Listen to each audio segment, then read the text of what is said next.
Hi, and welcome to today's segment of Our Ventura TV. I'm George Alger, and today's topic is portraiture with natural light, and our guest expert is Denice Duff, who is a photographer and director. Welcome, Denice. Welcome. Thank you so much for having me here. It's great to have you. Let's just dive right into this. Let's dive. Let's start with how long you've been a photographer.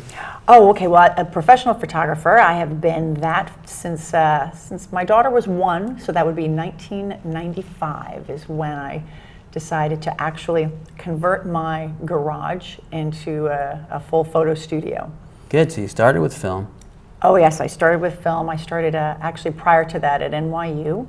And developed my own film, shot a lot of black and white. Didn't develop color, so I worked primarily in black and white. And as digital came out, I made the segue to color. And it was interesting because you had to, I found doing portraiture, it mattered more what people were wearing, what the background was, their skin tone, their hair and makeup, whereas in black and white days, it was very forgiving, right? So I had to really step back and look at how do I style these pictures. I had to be, I think, more than just a photographer. I had to really take attention to the color of what they chose, dependent on what they were going to be standing in front of. Were they out in the sun too long that day? So.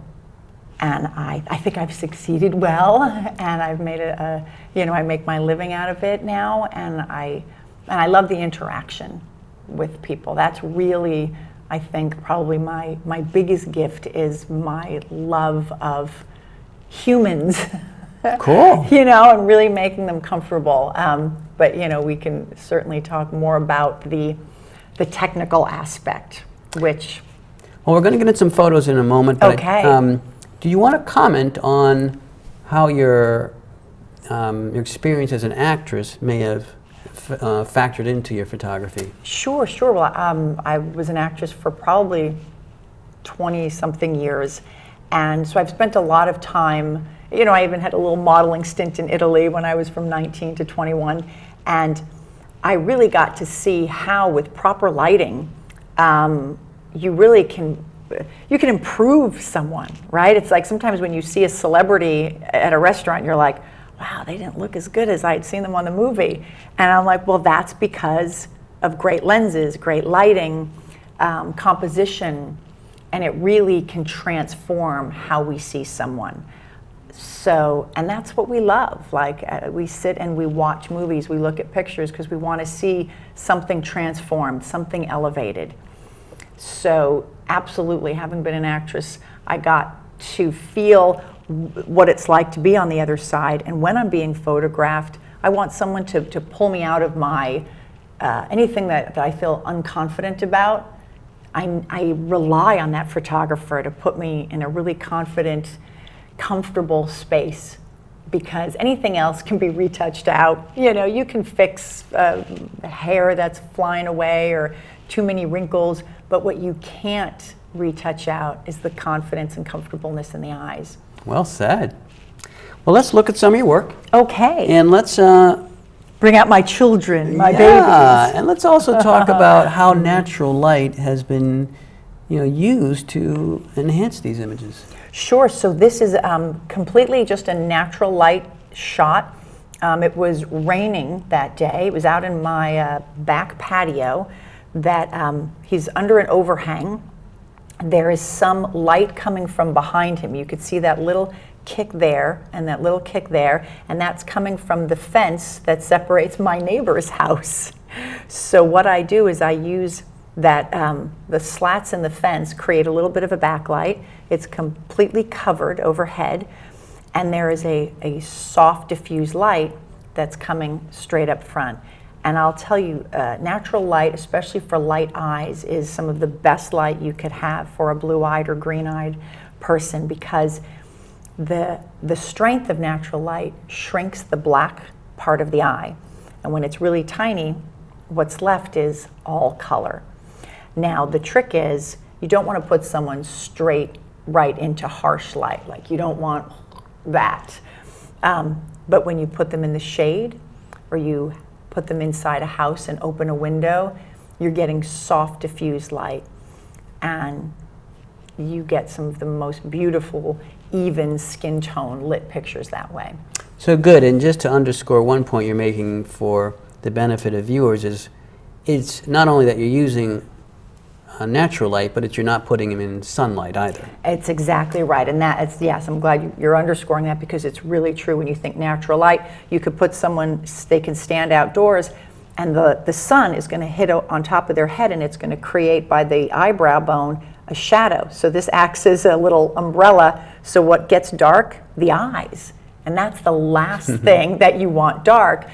And you'll see it, you might have a great shadow here, a little shadow here, but you also have a shadow here.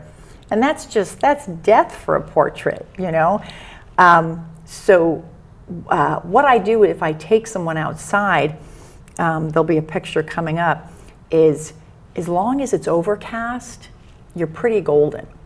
And I'll bring a little white piece of foam core, that I'll get from a local drugstore or Michael's Art Supply, just a little piece of white card, and you just sort of hold it under them, and with my other hand I shoot, and that kicks just a little bit of light that might be making up for some shadow that's come in.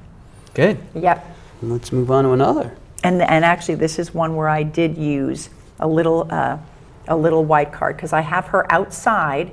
It was an overcast day, so you can see, there's some light coming from the top there. This is a very ugly alleyway, but my lens length, if anyone is interested, was somewhere between 100 and 200 millimeters. Now that's close to what they use in sports. Sports they use from 200 to 400. This is between 100 to 200 millimeters, and what that means is it blurs everything in the background. And so when everything is blurred in the background, the person is who shines, and that's what you want in portraiture. So there's a little bit of white. Do you see that little light spot right under her eye? Mm-hmm. That's because I'm holding, we'll just take the one that we looked at, I'm holding a little white card about that big while I'm shooting, and it bounced the light, and it fills that, because the eyes are what you want. Nice. There you go. Okay, cool. Mm-hmm.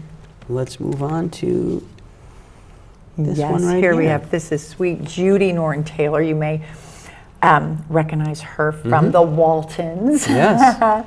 And again, this was shot actually in an office building, and there's the back door to the building, and there's a window. I'm about 3 feet in front of her, and there's a window light, floor to ceiling window light. So it's all coming in very even. And when you shoot women, generally we don't want artistic shadows. We want that soft, flat, even light. So yes, and again, the lens was very, between 100 to 200, very long, blurs it out so that she shows up. Now, people tend to say don't wear black and don't wear white. She actually is wearing black and white in here.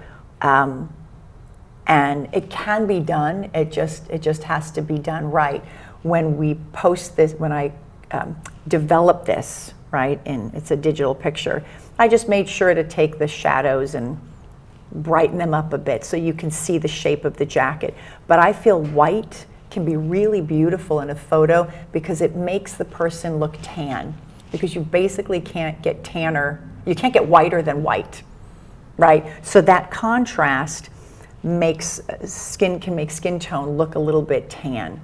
So it just has to be done right, but there's an example of white looking nice against skin. Good. Well, we're focusing on the natural light, but I also wanted to have you comment on the fact that, you chose to have some good contrast with her hair by positioning yourself relative to the background, so you have some nice white or light color there. So just comment on that. It's so true. When you look through the lens, 60% of the time I'm looking at what's behind my subject, and only 40% of the time looking at the person. I'm good at math, sort of. So when she was right in front of that, it was good, but I felt I actually had her move over a bit because I wanted a bit of that little kick. And it's, you have to think about what's behind them. It can be distracting, it can be thick and chunky, which you don't want. Sometimes you don't have a choice, and I just say, okay, I'll fix it in post. But in general, you're looking for, like, if there's shrubbery, if there's a hedge and it's green, and then there's a dead spot, you don't want to see that. Move them over, concentrate it to just that little green patch, because beautiful greenery can just really make a face pop. So think about that. Trees and stalks. To be honest, standing in front of a tree for a picture is never a real flattering portrait.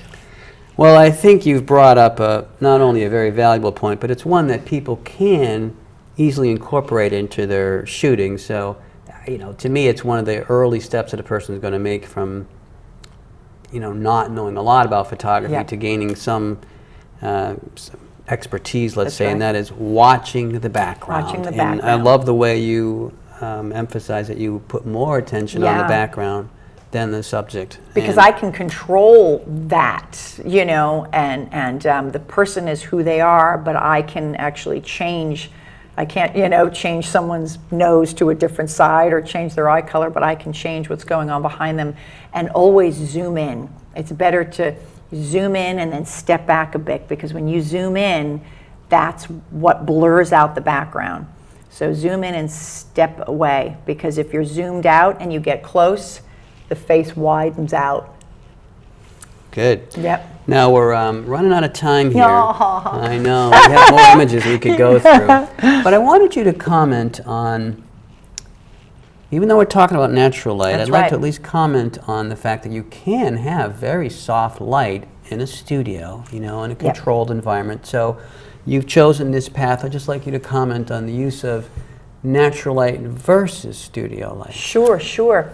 With studio, what's wonderful is you can create anything, right? You're not as beholden to Mother Nature.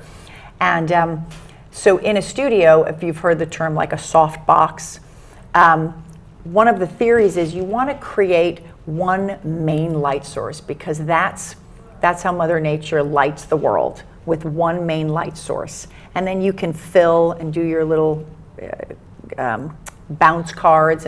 But when you're in a studio, a picture is going to look the best when you have one main light source, and then you can add a little bit for the hair.